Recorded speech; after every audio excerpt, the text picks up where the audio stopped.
10 years or 20 years, the intestine health has been in the focus of animal health, actually. People say that when you feed animals, you have to, first of all, feed bacteria in the gut. So if you can keep the intestine healthy, and you can have healthy animals. But, so today, I'm going to share with you why intestine only is not enough. So liver is also very important to integrate the intestine and the whole body. Because I've been teaching physiology for almost 40 years, so I'd like to share with you what is physiology. Physiology comes from two ancient Greek words, that is physis is nature or origin, and logia certainly is study. So physiology, putting together, is a study about the logic of life. And in Chinese, so the physiology, these three Chinese characters, tell you even more directly what physiology is.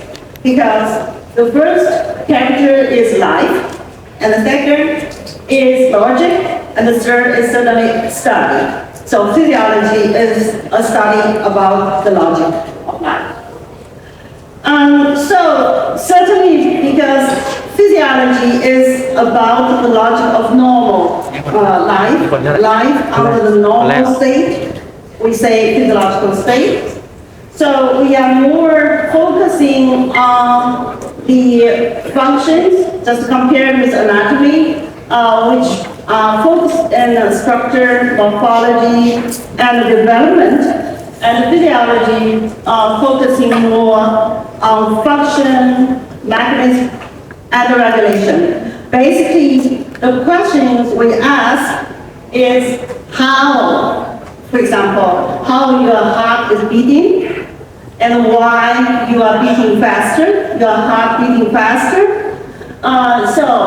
And previously when I teach physiology, I always tell my students, say that, okay, the first year when you come to the vet medicine school, and you're gonna learn anatomy, and you cut the animal into pieces, and then you study histology, and you cut even in more pieces, and then you certainly go to cell biology, and you digest the tissue into single cell, and then you go into biochemistry, and you study the single molecules.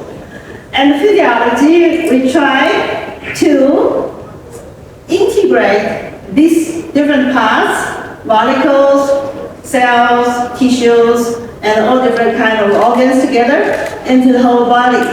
So we have to know how health is achieved in the whole body, not just in the one molecule, or one cell, or one tissue. Okay? So physiology is the science of life at different levels. So homeostasis, so I have been teaching physiology, you guys, if in a major of vet medicine or in a major of animal science, you must have learned animal physiology. But after 10 or 20 years, you may forget. But one word you need to keep in mind. If you keep this word in mind, you don't forget physiology. This word is homeostasis. So homeostasis is the core concept of physiology. If you remember this word, and you will almost remember 99% of physiology. So what is homeostasis? The classic view of homeostasis is we do have a kind of set point. It's like a balance. So, for example, your blood pressure and your body temperature, and you have to keep in a certain physiological range.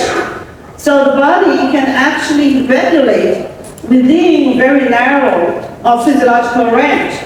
So, which is, we call it set point. And if you are unable to restore the balance, it can lead to death. And it's true for humans, certainly it's true for all different kinds of animals. So homeostatic regulation is the key to animal health. So physiology is the body's way of keeping everything balanced. If it's not working, and you come to pathology, and it's out of balance. So nowadays, there's new word, which now is included in the whole big broad meaning of homeostatic regulation, which is allostasis. Because the set point for different kinds of trait or different kinds of physiological parameters can be improved by aging, for example. And my body weight 30 years ago was only 45 kilograms. Now I have 62. So this does not mean that I'm unhealthy. I'm still healthy because my age, around my age, then the set point of my body weight shifted. And this is true for blood pressure too. And for animal science, because we are doing this genetic selection, we are pushing the animal genetic potential to higher, faster, bigger, So, for the genetic selection or for the nutritional regulation, we are shifting the set point, but we still have to keep in mind that you still have to keep them within physiological range, right? So, for the animal science, so we are doing genetic selection for improved traits. And for the human medicine, these allostasis give us a kind of challenge to define what is disease. We are not going to say that aging is a disease. We certainly are not going to say growth is a disease. And we have a lot of adaptation when you are under a different kind of environment. And although this is shifted a little set point, but you are not going to define this is disease, okay? And for the veterinary medicine, it's also even more difficult because we are dealing with different kinds of animals, and we are dealing with different breeds and different lines, and they do have different kinds of physiological parameters. So if you are, a swine vet, if you tested the temperature of a sow, and you tested 40 degrees, and they say, oh no, they are high fever. No, this is normal, because they have a higher body temperature than human beings. You cannot just say we have 37 degrees, all the other animals should have 37 degrees as a physiological range. So you have to keep in mind that homeostatic regulation, one thing is to keep the set point, another thing is that we have to know that the set point may shift. So this picture shows very beautifully how the body works and how to maintain health. So all these different kinds of organs, we have a different kind of organs, heart, lung, kidney, intestine, and all these organs work together just to achieve one thing called goal, which is to supply this cell. I'm still in balance. No worries. I don't know this. So this single, because this pointer does not work. Okay. So this single cell, the living environment of the cell is, we call it internal environment. So all different kind of organs and tissues, they work together. And just to maintain, to provide the cells with optimal condition, like pH, osmotic pressure, and also temperature, oxygen concentration, carbon dioxide concentration, etc. And all the cells, when they are properly functional, and they can form these different kind of organs, and to work together. It's like in Chinese we say 人人为我，我为人人. makes everybody work for me, and I work for everybody. That's the physiology. You see? And so this picture cartoon, does it work? No, I think this screen wouldn't. No, this would work, but does not work for the screen. Doesn't matter. So look at this frame, and this yellow square is skin, the border of our body, to keep the temperature and protect the body in internal organs. And certainly, you see, we have this gut intestinal tract going from us. Okay, this is a tubing, a tube go across and throughout to the body.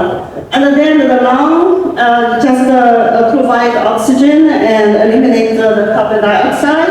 And the kidney also keep the water balance and also excrete the waste substances.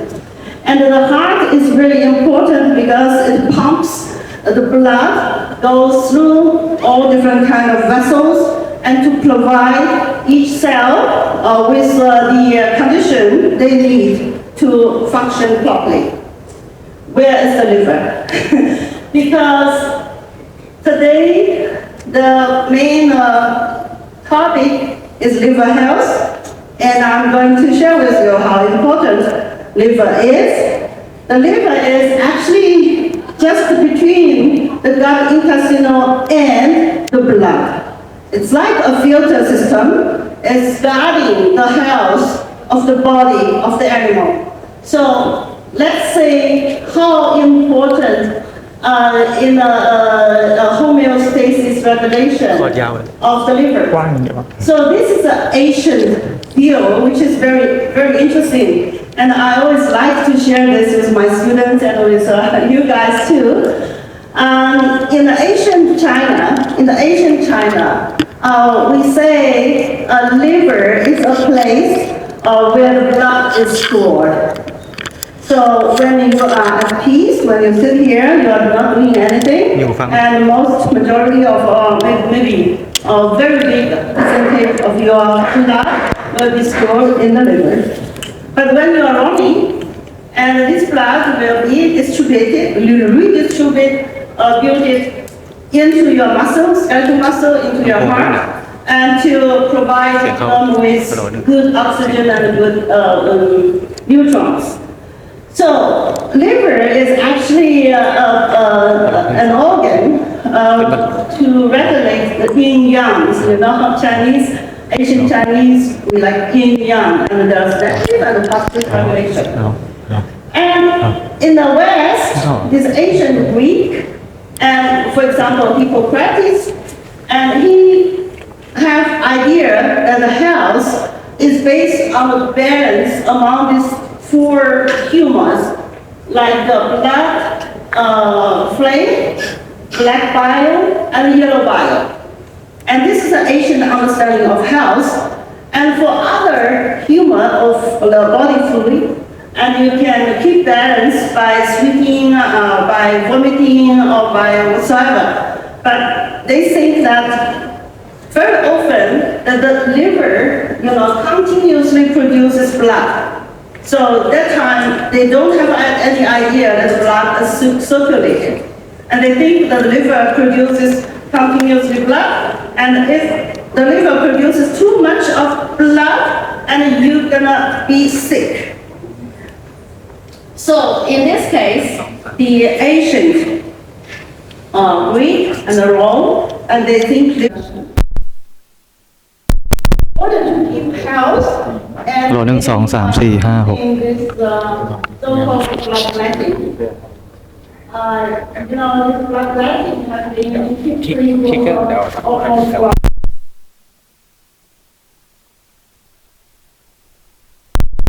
China. So they have this kind of guideline to the book showing you where to cut and then to remove the blood to treat some disease. And then in history, this first president of the United States, George Washington, actually he died of excessive bloodletting in 1799. And within 24 hours, and he lost 4.75 liters of blood. So you know, for man, we normally have 5.5 liters. For female, we have 4.5 liters blood. So you see, we have this legacies left over from this historic bloodletting. For example, you know, this salon, this hair salon, and you have this kind of lab. And there is understanding that this red meaning artery, and this white meaning baggage, and the blue means vein. So actually, in the old time, and the people don't go to the hospital to get this bloodletting, and they go to these barber shops, and they use this knife. This knife is called lesson. And the lesson become the most famous medical journal and have an impact factor last year jumped over 200, which is very high. So these are actually legacies from historical bloodletting.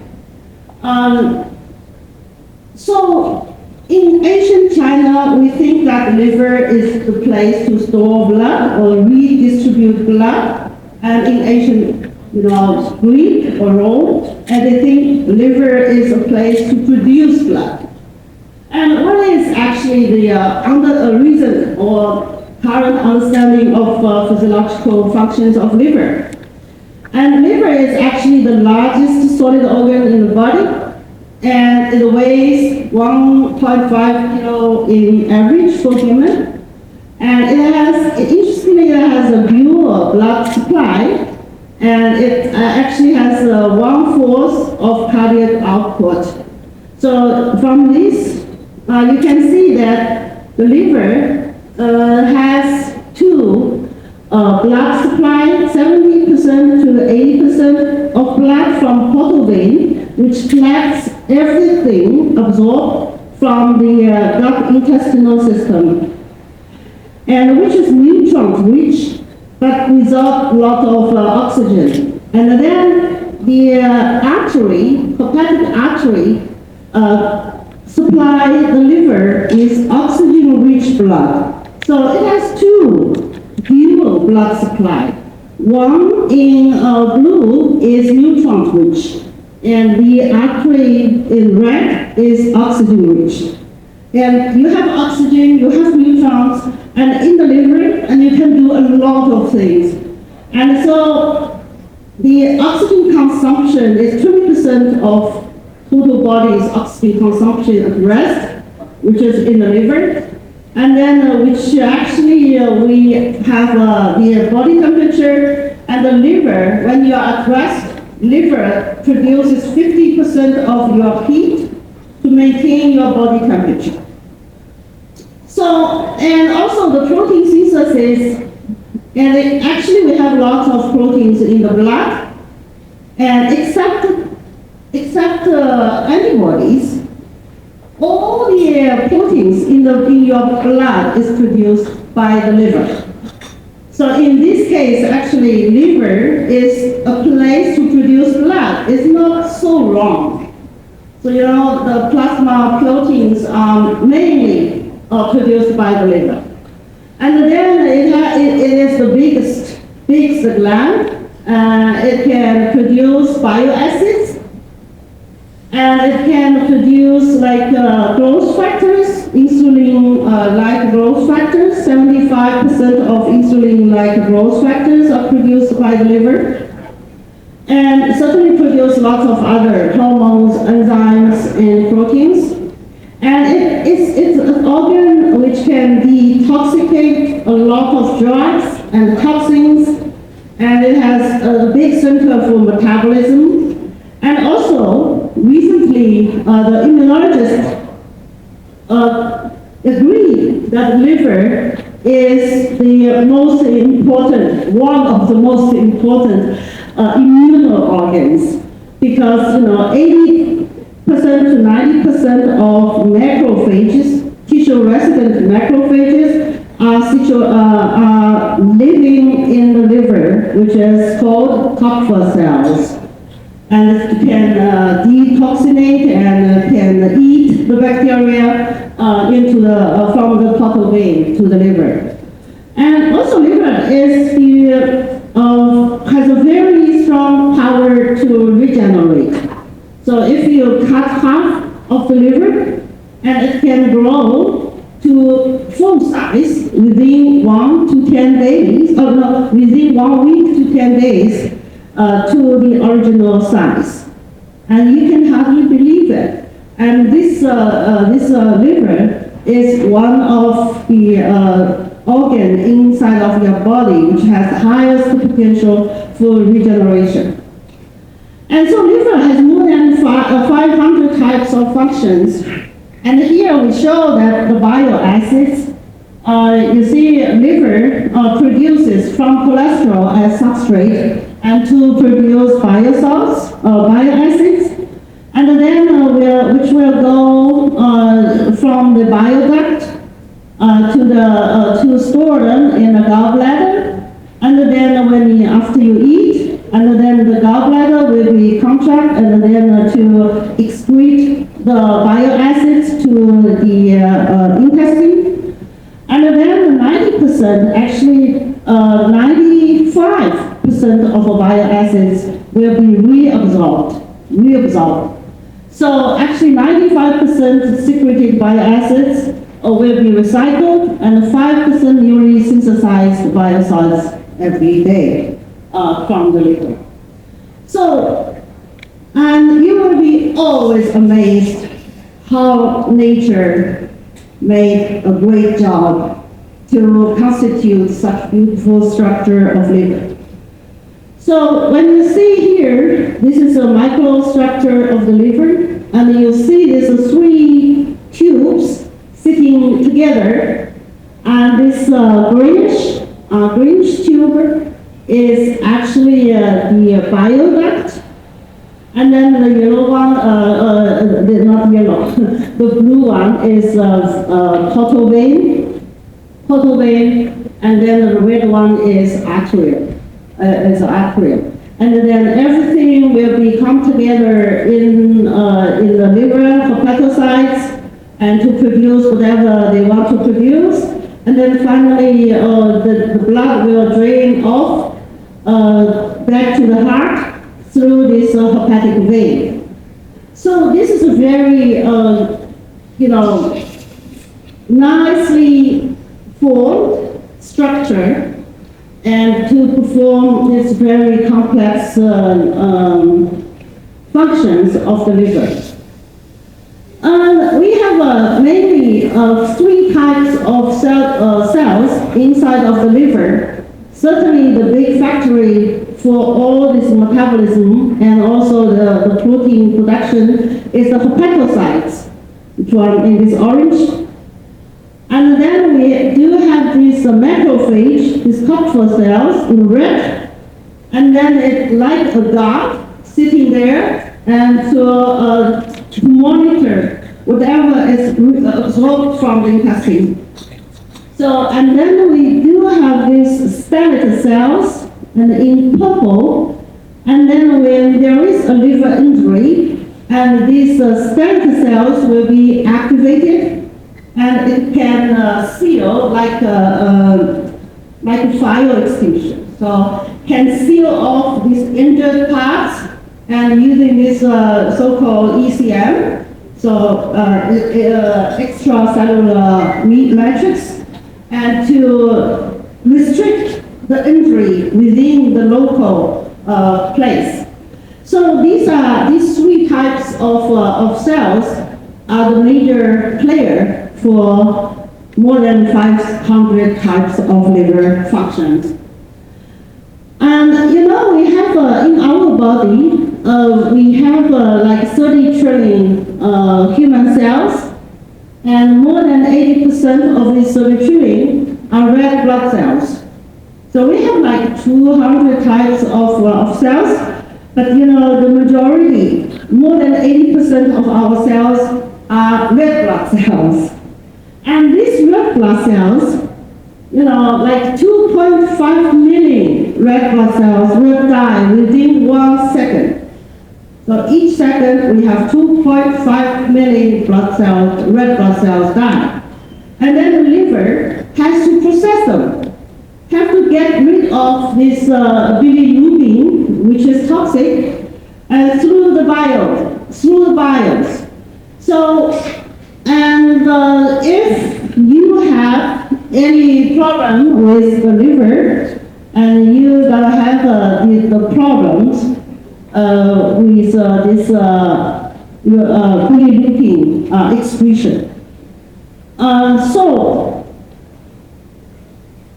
liver is the body's quality control and sewage system. This is put it in a simple way. Liver is a control system for body's quality control, and also get rid of these toxins and drug metabolites, and also the bilirubin, which is, you know, the waste product of our red blood cells, eliminated. So the summary of the liver function, you see, it's the very important exocrine gland, which can excrete bilirubin, bile salts, cholesterol, and electrolytes, and also it has to produce majority of the plasma proteins, also clotting factors, enzymes, and hormones, and it is the center for metabolism. Carbohydrates, lipids, protein, hormones, vitamins, microelements, and it has also nutrient storage for glycogen, vitamins, and iron, copper, etc. And also it's also a major organ for detoxication, for example, alcohol, drugs, toxins, phagocytosis, you know, to eat the bacteria or even some big particles, you know, leaked from the intestine to the portal blood. And also it plays a very significant role in the defense, body defense, by these Kupffer cells, and also when you are cutting some vein and you have the blood clotting system activated from the blood, and also this complement system for body's defense. And so this is amazing liver, and you see this is not only creates blood proteins, clotting factors, everything, and the storage and metabolism, and also it's very important for immunity. You know, since this is a very important organ, so it has lots of diseases associated with the liver functions, which can be infectious disease, and it can be tumor, and it can be vascular disease, metabolic disorder, and toxins, you know. I'm not going to list all this. And in our animal industry, fish or lobster, shrimp, or chicken, you know, pigs, whatsoever, cattle, dairy cattle, and they also have these liver problems, you know, fatty liver. And in human, like 1/3 of adult men suffer from fatty liver disease, and some of them may progress into poor condition, even to cancer at the end. So, you know, in conclusion, is that not only gut, but also liver. Now we say that gut-liver axis plays very important role in health and disease. And then I just give you some kind of basic introduction to the bile salts or bile acids. And the bile, this is composition and classification of the bile. And bile, actually 97.6% is water.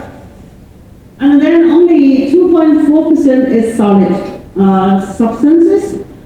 And in these solid substances, they have this inorganic, mostly these ions, sodium, calcium, potassium chloride, bicarbonate. And organic substances, 80% of the organic substances in the bile is bile salts. And certainly, the other organic substances are biopigments like bilirubin and cholesterol, fatty acids, lecithin, and mucin. And then bile acids, and that's very complex actually, and I really admire your courage to get into fatty acid business, bile acid business, because that is so complicated molecules, a group of different structure, different function molecules. And so for the classification, so if you classify them according to the structure, and you can separate them into free bile acids and conjugated bile acids, which can be conjugated with taurine or glycine. Actually, in the bile, so majority of 90%, over 90% of your bile acids are conjugated. And then from the origin, and the primary bile acids are those produced by the liver. And then the secondary bile acids are actually metabolized by the bacteria in the column. So I just marked them in red, which is produced directly by the liver. This is primary, and the secondary is metabolized by the bacteria in the colon. And you don't need to keep this in mind because it's so complicated. But I already told you that in different animals, I will give you a kind of brief overview. Different animals, the bile composition are different, actually. So here you see that the synthesis, actually bile acids are from synthesized from cholesterol. And for the classical pathway or the alternative pathway, they come up with different types of bile acids. And then in the colon, and with the bacteria metabolism, and then they have the secondary bile acids. So you see, they have a different. This core structure is exactly the same as the cholesterol, because cholesterol is this structure, and then the only differences of different bile acids is this group. So different kind of with or without this deoxygenation or oxidation group, and then you form different types of bile acids. So the bile acids in human, the major bile acids are conjugated. The taurine CA and the glycine CA are conjugated forms of cholic acid, while TCDCA. It's very, very complex. I don't want to confuse you, but you'll see that in the plasma, in the gallbladder, and in the duodenum and the jejunum, and just to look briefly, and they have similar kind of composition. But when you look at the features, because after this bacterial metabolism, and the composition changes significantly. And pig is a very interesting animal, and because its bile acid composition differs significantly from human, and they have a very big percentage of high cholic acids, HCA. They have 76% of total bile acids in plasma is HCA. And look at this. This is a pig, this red, and 76% is red. And when you look at human and a mouse, and they have very little. And which makes pig very interesting because they are very fat, but they never go into diabetes, just because of this HCA. And many studies focusing on HCA, they think that HCA is a kind of biomarker for diabetes. So if you detected a low level of HCA in the blood, and you have a higher risk factor for diabetes.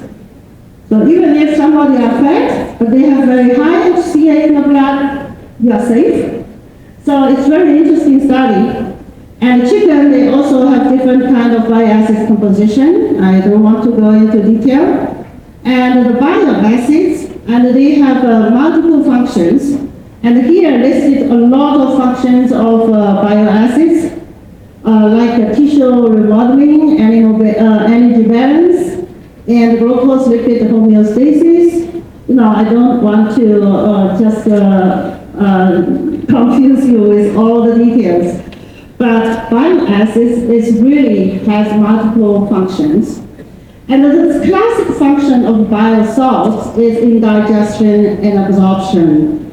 Because when you feed animals with high fat in the diet, and you really need to have these bile acids to emulsify fats for absorption, and also for promote the absorption of lipid-soluble vitamins, and to inhibit the formation of gallstones, because you have to have the optimal rate from the bile salts and lecithin to cholesterol.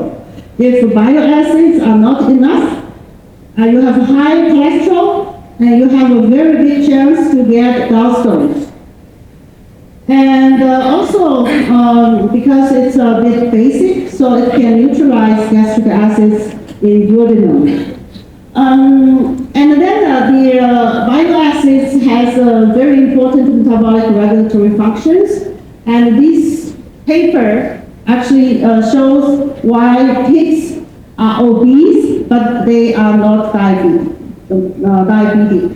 So just because the HCA species can inhibit FXR, but can stimulate or activate TGR, which can stimulate the secretion of GLP-1 and can inhibit the feed intake, improve the insulin synthesis and secretion, and also increase glucose uptake and improve energy expenditure, and which can actually help the animals or humans within the physiological range of insulin sensitivity.